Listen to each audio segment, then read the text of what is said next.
Lotus reality and agro farming వారు premium farm land projects మన పొలం ఫేజ్ 1, 2 మరియు 3 కంప్లీట్ చేసుకొని మన పొలం phase 4 Wasar village at Narayana Khed లో ఆగస్టు 15 ఇండిపెండెన్స్ డే రోజు గ్రాండ్ లాంచ్ చేయడం జరుగుతోంది.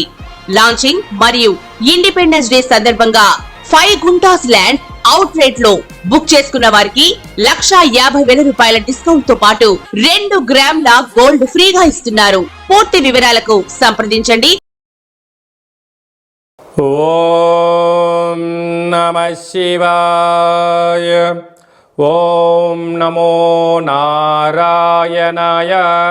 నరదృష్టి నివారణ, కర్మ నివారణ, సకల సంచిత కర్మ, ప్రారబ్ధ కర్మ, ఆగమిక కర్మ, దగ్ధ నివారణ, తులాభార కాల భైరవాయ నమో నమః. ఓం దిగంబరాయ విద్మహే తంత్రక్షేత్రాయ ధీమహి తన్నో సంహార కాల భైరవ ప్రచోదయాతు. ఓం శ్రీ మహాలక్ష్మీ దేవ్యై నమోస్తుతే. ఓం గణానాం త్వా గణపతిగుం అవామహే కవిం కవీనాపవస్త్రవస్తవం జ్యేష్ఠరాజం బ్రహ్మణస్వత ఆన శృణ్వన్నోతిభిస్సీదసాదనగుం శ్రీ మహాగణాధిపతయే నమః. హరి ఓం. 1వ తారీఖు 9వ నెల 2024 నుండి 15/9/2024 వరకు పుట్టినటువంటి వారందరూ కూడా ముందస్తుగా జన్మదిన శుభాకాంక్షలు. గతంలో వివాహం అయినటువంటి వారికి వివాహ వార్షికోత్సవ శుభాకాంక్షలు. 1/9 నుండి 15/9 వరకు ద్వాదశ రాశుల్లో గ్రహ గమనాల్ని ఒకసారి వీక్షింపచేద్దాం. వృషభ రాశిలో దేవగురు బృహస్పతి శత్రుస్థానంలో సంచార స్థితి. మిథున రాశిలో కుజ భగవానుడు.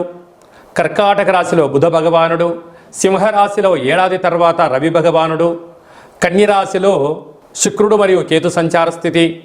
కుంభరాశిలో శని భగవానుడు వక్రగమన సంచార స్థితి. మీనరాశిలో రాహు భగవానుడు సంచార స్థితితో ద్వాదశ రాశుల్లో గ్రహ గమనాలు ఈ విధంగా ఉన్నాయి.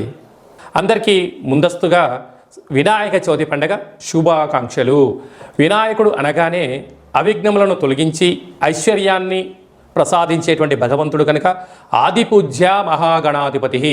అంటే ఏ పూజను మనం ప్రారంభించాలనుకున్నా పసుపుతో చేసిన గణపతి స్వామికి మనం పూజ చేసుకుంటూ ఉంటాం.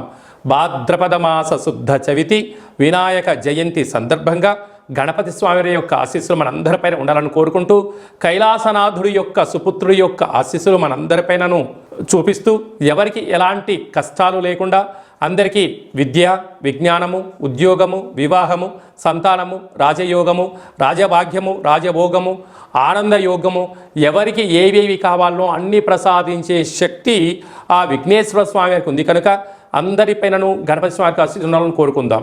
దయచేసి వినాయక చవితి రోజు సాయం సంధ్యాకాల సమయంలో ఎవరు దయచేసి ఆకాశంలో ఉండబడినటువంటి చంద్ర భగవానుణ్ణి ఎవరూ దర్శించవద్దు.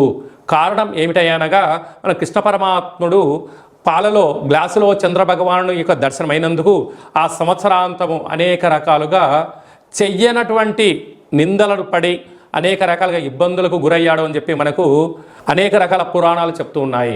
కనుక దయచేసి మనం ఎవరము కూడా చూడకుండా ఉండే ప్రయత్నం చేయండి. పరిస్థితుల ప్రభావం చేతనో ఏదో పరిస్థితుల ప్రభావం చూసినట్లయితే దగ్గరగా ఉండబడినటువంటి గణేశ స్వామివారి యొక్క మండపం దగ్గరికి వెళ్ళి ఆ అక్షంతలు వేసుకొని స్వామివారికి మనసారా దండం పెట్టుకోగలిగినట్లయితే ఆ యొక్క చంద్ర దర్శన దోషం తొలగిపోతుందని చెప్పి గమనించగలగాలి. వీలైనంత వరకు కలుషితము కానటువంటి అంటే రసాయనిక రంగులతో తయారు చేసేటువంటి వినాయకుడిని కాకుండా ఆర్గానిక్ సహజ సిద్ధమైన రంగులను ఏర్పాటు చేసినటువంటి గణపతి స్వామిని పూజించుకుందాం. భావి తరాలకి అంటే రాబోయేటువంటి రోజులలో కలుషితము లేనటువంటి చెరువులను కాపాడుకుందాం. ఎందుకనగా చెరువులో వేయడం వలన నీరు కలుషితమవడం, అందులో ఉండబడినటువంటి జలరాశులు అంటే చేపలు కానీ కప్పలు కానీ అనేక వానపాములు కానీ అవి మరణించకుండా కాపాడుకునే బాధ్యత మన అందరిపైన ఉందని చెప్పి కూడా గమనించగలగాలి. అలాగనే సంపూర్ణంగా మనము ఈ యొక్క గరికను, ఫలాలను, పత్రాలను, పుష్పాలను భక్తితో పూజ చేసుకుందాం. గణపతి స్వామికి ఆశీస్సులు పొందుదాం. అనేక మందికి ఆదర్శంగా ఉందామని చెప్పి కూడా గమనించాలి. వృశ్చిక రాశి వారు సోమవారం అమావాస్య సందర్భంగా సోమవతి అమావాస్య, మంగళవారం అమావాస్య, కాళ అమావాస్య సందర్భంగా ఎలాంటి విధి విధానాలు పాటించాలో ఈ వీడియోలో సవివరంగా సంపూర్ణంగా తెలుసుకుందాం. వృశ్చిక రాశిలో ఏ నక్షత్రాలు వస్తాయనగా విశాఖ నక్షత్రంలోని చివరి పాదమైనటువంటి 4వ పాదము, అనురాధ నక్షత్రంలోని 4 పాదాలు, జ్యేష్ఠ నక్షత్రంలోని 4 పాదాలు కలిపితే వృశ్చిక రాశి. చాలామందికి పుట్టినటువంటి కాల సమయంలో డేటా ఆఫ్ బర్త్లు లేనటువంటి కారణం వలన పేరు యొక్క మొదటి అక్షరాన్ని అనుసరిస్తూ రాశిని తెలుసుకునే ప్రయత్నం చేద్దాం. తో, నా, నీ, ను, నే, నో, యా, ఈ, యు అక్షరాల వారందరూ కూడా వృశ్చిక రాశి జాతకులే. వృశ్చిక రాశి యొక్క అధిపతి కుజుడు కనుక అమావాస్య మంగళవారం రోజు రావడం, మంగళవారానికి అధిపతి కుజుడు. ఈ సంవత్సరం అధిపతి కూడా కుజుడు. వృశ్చిక రాశాధిపతి కుజుడు అవడం, వీరికి అర్ధాశ్రమ శని యొక్క ప్రభావ సంచార స్థితి 30 సంవత్సరాల తర్వాత వక్ర గమనంలో సంచారం చేయడం వలన కనుక వీలైనంత వరకు మీ జన్మ నక్షత్రం రోజున ఈ యొక్క సోమవతి అమావాస్య, మంగళవారం కాళ అమావాస్య, తిరిగి బుధవారము కాళాష్ట గణపతి రోజున దూరవాయు జల ప్రయాణాలు పెట్టుకోకపోవడం ఉత్తమోత్తమం. వివాదాలకు దూరంగా ఉండండి, మౌనంగా ఉండండి. వీలైనంత వరకు మీ అంతర్గతమైనటువంటి చర్చలను వేరే వాళ్ళను కలుపుకునే ప్రయత్నం చేయొద్దు. బ్యాంకు లావాదేవీలు, ఓటీపీలు ఎంతో జాగ్రత్తగా పెట్టుకోవాలి సుమా. కనుక ఇలాంటి కాల సమయంలో ఇలాంటి గడ్డు కాలాన్ని మనము అధిగమించగలగాలి అన్నట్లయితే ఒక ఎర్రటి గుమ్మడికాయను కూష్మాండ దీపానంగా ఏర్పాటు చేసుకుని గరికతో నైవేద్యంగా ఏర్పాటు చేసి పసుపు ఆహారాన్ని అలాగనే పెరుగన్నాన్ని పులిహోరను నైవేద్యంగా ఏర్పాటు చేసుకొని ఎర్రటి మందార పుష్పాల చేత కానీ ఎర్రటి గులాబీలను నైవేద్యంగా ఏర్పాటు చేసుకొని చాకలి వాళ్ళకు దానం చేయగలిగినట్లయితే రుణ సమస్యలు, రోగ సమస్యలు, అంతర్గత బహిర్గతమైనటువంటి శత్రువులు సమూలంగా నివారించబడి మీరు అనుకున్న విజయం మీ సొంతం అవుతుందని చెప్పి గమనించాలి. అర్ధాష్టమ శని, పంచమ స్థానంలో రాహు, సప్తమంలో గురు, అష్టమంలో కుజుడు కూడా కుజదోష ప్రభావం అధికంగా ఉంటుంది కనుక ఈ యొక్క చిన్న రెమెడీ ద్వారా అద్భుతమైన విజయం మీ సొంతమవుతుంది. ఏడాది తర్వాత రవి భగవానుడు స్వక్షేత్ర సంచార స్థితి ఉండడం, అక్కడే బుధుడు కూడా కలిసి ఉండడం వలన వృత్తులలో, ఉద్యోగాల్లో, వ్యాపారంలో స్వల్పమైన ఆటంకాలు ఉండినను అన్యదా ఓపిక, పట్టుదల, సహనం, కార్యదీక్ష, ఏకాగ్రతగా ఉండడం వలన అన్నింటా విజయం వృశ్చిక రాశి వారి సొంతం అని చెప్పి గమనించాలి. కనుక వ్యవసాయ సోదరీమణులు, స్వయం వృత్తులు, సేవ రంగాలు, సాఫ్ట్వేరు, రాజకీయవేత్తలకు ఓపిక అవసరం అని చెప్పి గుర్తుపెట్టుకోవాలి. 2/9/2024 మనకు సోమవారం అమావాస్య, శ్రావణమాస అమావాస్య, అందులో మఖా నక్షత్రంతో కూడుకున్న అమావాస్య రావడం వలన సోమవతి అమావాస్య అంటారు. ఆ అమావాస్య సోమవారం అంతా సంపూర్ణంగా ఉంటూ 3వ తారీఖు ఉదయం 9 గంటల వరకు కూడా ఉంది కనుకనే మనకు మంగళవారం కూడా అమావాస్యగా పరిగణించగలగాలి. కనుక శ్రావణమాస అమావాస్య సందర్భంగా కాళ అమావాస్యగా మనము గమనించగలగాలి. వీలైనంత వరకు ఇంటిలో శుద్ధి పెట్టుకోవడం, మన జన్మ నక్షత్రం, మన జన్మతిథి, జన్మరోజు ఆ రోజు వచ్చినట్లయితే వీలైనంత వరకు నీటిలో ప్రయాణం చేయకపోవడం, వాయు ప్రయాణాలు చేయకపోవడం, విశేషమైన గొడవలకు దూరంగా ఉండడం, మౌనంగా ఉండే ప్రయత్నం చేయగలిగినట్లయితే మనకు దుష్టగ్రహాల యొక్క దోషం తగ్గుతుందని చెప్పి గమనించగలగాలి. వీలైతే కాలాన్ని శాసింపజేసే శక్తి కాళభైరవ స్వామి వారికి ఉంటుంది కనుక మనమందరము కూడా కాళభైరవ స్వామి యొక్క స్మరణ, ధ్యానము, కూష్మాండ దీపము, కాళభైరవ స్వామికి సౌభాగ్య ముడుపు కట్టుకొని హోమ కార్యక్రమంలో పాల్గొన్నట్లయితే మనకు అమావాస్య ఛాయలు, సోమవతి అమావాస్య ఛాయలు దోషం తొలగిపోతుందని చెప్పి కూడా గమనించగలగాలి. వీలైతే మీరు ఇంట్లో చేసుకోండి. కుదరకపోతే ఈ కింది నెంబర్ సంప్రదించినట్లయితే మన యొక్క దేవాలయంలో అమావాస్యకు విశేషమైనటువంటి కాళ అమావాస్యకు సంబంధించినటువంటి హోమ కార్యక్రమాలు జరుగుతాయి కనుక మీకు వాట్సాప్ కాల్ ద్వారా ప్రత్యక్ష ప్రసారాన్ని కూడా చూపించడం జరుగుతుందని చెప్పి గమనించగలగాలి. అలాగనే మనకు 7వ తారీఖున వినాయక చవితి పండగ కనుక మనమందరము కూడా ఆది పూజ్య మహాగణపతి స్వామి వారి యొక్క పూజా కార్యక్రమాలని యథాశక్తిగా మనకు ఎంత శక్తి కలిగితే అంత శక్తిగా స్వామివారిని పూజ చేసుకుందాం. కలుషితం లేనటువంటి, రంగులు లేనటువంటి, రసాయనం లేనటువంటి వినాయక స్వామిని పూజిద్దాం. స్వామివారికి అటుకులు, బెల్లము, ఉండ్రాళ్ళు, లడ్డూ నైవేద్యాన్ని ఏర్పాటు చేసుకుందాం. స్వామివారి యొక్క ఆశీస్సుల కోసం మనం అన్ని విధాల మానవ ప్రయత్నం చేద్దాం. దయచేసి చంద్ర భగవానుణ్ణి దర్శించవద్దు అని చెప్పి మీరు గుర్తు పెట్టుకోలేదు. అలా విధి లేని పరిస్థితిలో దర్శించినట్లయితే ఈ కింది నెంబర్ సంప్రదించి మీ గోత్రనామాలు పంపించినట్లయితే ఆ యొక్క దోష నివారణకు మన యొక్క దేవాలయంలో ప్రత్యేకంగా పూజ చేయించి మీకు గరిక, అక్షంతలు, కంకణాన్ని పంపించడం జరుగుతుంది. కనుక దయచేసి 100కు 100% ఎవరు చూడవద్దు. తెలియని పరిస్థితిలో చూసినట్లయితే ఈ కింద నెంబర్ సంప్రదించండి.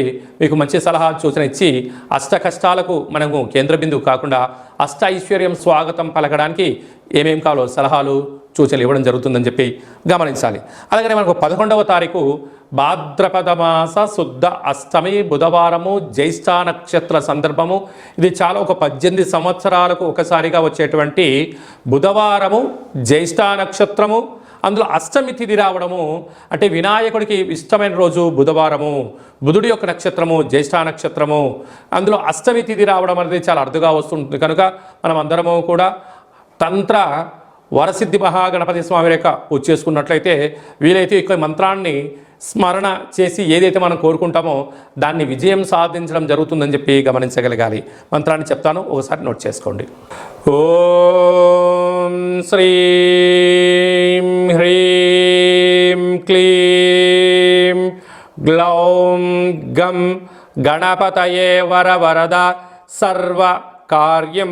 అంటే మనం ఏదైతే కార్యం అనుకుంటున్నామో ఆ కార్యం పేరు అనుకొని వశమానయ స్వాహ అనేటువంటి మంత్రాన్ని ఒక 27 సార్లు తగ్గకుండా రోజుకు ఒక 108 సార్లు ఈ మంత్రాన్ని ఉచ్చరింప చేయగలిగినట్లయితే మనకు కష్టాలన్నీ తొలగిపోయి ఐశ్వర్యానికి స్వాగతం పలుకుతూ ఆ పని మనకు అనుకూలించేటువంటి విధంగా తంత్ర తాంత్రిక వర కాల విఘ్నేశ్వర స్వామి యొక్క ఆశీస్సులు మనపైన ఉంటాయని చెప్పి కూడా గమనించాలి. ఈ విధంగా మనమందరము కాళభైరవ స్వామి యొక్క ఆశీస్సులు పొందుతాం, విఘ్నేశ్వర స్వామి యొక్క ఆశీస్సులు పొందే మానవ ప్రయత్నం చేద్దాం. ఇంకను ఈ యొక్క భాద్రపద మాసంలో మనం విజయం సాధించగలగాలి అన్నట్లయితే ఒక్కసారి ఈ పాత్రను చూసినట్లయితే ఈ యొక్క పాత్ర కంచు పాత్ర, కాళభైరవ స్వామికి అక్షయ పాత్ర అని చెప్పి గమనించగలగాలి. ఈ యొక్క అక్షయ పాత్రను మనం ఎలా సద్వినియోగపరచుకోవాలో ఒకసారి చూద్దాం. ఇలా ఒకసారి శబ్దం చేసినట్లయితే ఈ పాత్రలోంచి ఓంకార శబ్దం రావడం జరుగుతుంది.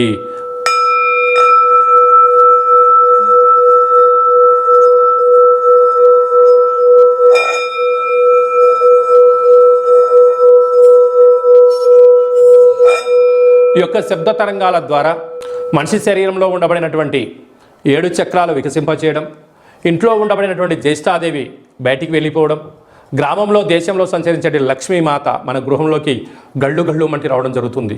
ఈ యొక్క అక్షయపాత్ర, కాళభైరవ స్వామి యొక్క పిరమిడు, డాలరు, కంకణము, కాళభైరవ హోమము, 27 రకాల వస్తువులతో దిష్టి తీయించి మీకు పంపించడం జరుగుతుంది. ఒక్కొక్క నెలలో ఒక్కొక్క కాళభైరవ స్వామి వారు ఉంటారు. ఆ కాళభైరవ స్వామికి ఆశీస్సుల కోసం ప్రతి నెల మీ యొక్క గోత్రనామంతో ఇక్కడ పూజ చేయడం జరుగుతుంటుంది. కనుక మనమందరము కూడా అక్షయ పాత్రను సొంతం చేసుకుందాం, ఐశ్వర్యానికి స్వాగతం పలుకుదాం. అలాగనే మీ వ్యక్తిగత జాతకం తెలుసుకోవాలనుకుంటున్నారా? మీ పేరు, పుట్టినటువంటి తారీఖు, నెల, సంవత్సరం, సమయం రాసి మీరు వాట్సాప్ పంపించగలిగినట్లయితే సంపూర్ణంగా 100 సంవత్సరాల జాతకాన్ని వ్రాసి పంపించి మీరు పుట్టినప్పుడు గ్రహ గమనాలు ఎలా ఉన్నాయి, ప్రస్తుతం ఎలా ఉంటున్నాయి, రాబోయే కాలంలో ఎలా ఉండబోతున్నాయో సవివరంగా సంపూర్ణంగా తెలియజేయడం జరుగుతుంది. అలాగనే చాలామందికి పుట్టినటువంటి కాల సమయంలో డేటా ఆఫ్ బర్త్లు లేనటువంటి కారణం వలన మీ పేరు యొక్క మొదటి అక్షరాన్ని అనుసరిస్తూ రాశిని తెలియచేస్తూ గ్రహ గమనాలను ఎలా ఉన్నాయని తెలియచేస్తూ రమణ శాస్త్రం ద్వారా అనగా గవళ ద్వారా కాళభైరవ ఉపాసన చేత భూత భవిష్యత్ వర్తమానాన్ని తెలియజేయడం జరుగుతుందని చెప్పి గమనించగలగాలి. కనుక ఆసక్తి గల వారందరం కూడా వ్యక్తిగత జాతకాన్ని తెలుసుకుందాం, జాతకంలో ఉండబడిన అడ్డంకులను తొలగించుకుందాం, ఐశ్వర్యానికి స్వాగతం పలిగేటువంటి అద్భుతమైన కాళభైరవ స్వామి ఆశీస్సులు పొందుదాం. కనుక వ్యక్తిగత జాతకం తెలుసుకోవాలి అనుకుంటున్న వారందరూ కూడా ఈ కింది నెంబర్ని ఆన్లైన్ ద్వారా కానీ ఆఫ్లైన్ ద్వారా కానీ వాట్సాప్ ద్వారా కానీ సంప్రదించి అపాయింట్మెంట్ తీసుకొని సంప్రదించగలరు. మీ యొక్క జాతకాన్ని సవివరంగా సంపూర్ణంగా తెలియచేస్తూ మన యొక్క దేవాలయంలో కాళభైరవ హోమం జరిగినప్పుడు జాతకం చెప్పించుకుంటున్న ప్రతి అందరికీ కూడా ఒక వీడియో కాల్ ద్వారా కాళభైరవ స్వామికి చూపించి ఆశీస్సులు కోసం ప్రయత్నం చేయడం జరుగుతుందని చెప్పి కూడా గమనించగలగాలి. ఇంకనూ విశిష్టత ఏమిటనగా వినాయక చవితి అనగానే అనేక మండపాలలో అలంకరణ, మండపాలు ఏర్పాటు చేసే విధానము వైవిధ్యభరితంగా ఉండడం జరుగుతుంటుంది. అలాగా గణపతి లడ్డు అనేక మందికి రావాలి, అదృష్టం కావాలి అని అనుకుంటూ ఉంటారు చాలామంది కూడా. అలాంటి వారందరూ కూడా గతంలో లడ్డు కొన్న వారందరూ కూడా మన యొక్క దేవాలయంలో మీ పేరు నమోదు చేసుకున్నట్లయితే మీ యొక్క అంటే మన గ్రామము, మన పేరు, మన మండపము, ఏ సంవత్సరం మనం లడ్డు కొన్నాము అనేటువంటిది మీరు వివరాలు పంపించగలిగినట్లయితే గణపతి లడ్డు అనేటువంటి ఒక సర్వే మహోత్సవ కార్యక్రమం చేస్తూ ఉన్నాం. ఈ సంవత్సరం ఎవరైతే లడ్డు కొన్నారో వారందరికీ ఒక వేదికను ఏర్పాటు చేయడం జరుగుతూ ఉంటుంది. అనేక దేశాలలో కూడా లడ్డు వేలంపాట జరుగుతూ ఉంటుంది. అలాంటి వాళ్ళందరినీ ఒక ప్లాట్ఫామ్కి తీసుకొచ్చి ఒక ముఖాముఖి హిందూ ఆధ్యాత్మిక సమ్మేళన కార్యక్రమాన్ని చేయడం జరుగుతుంది.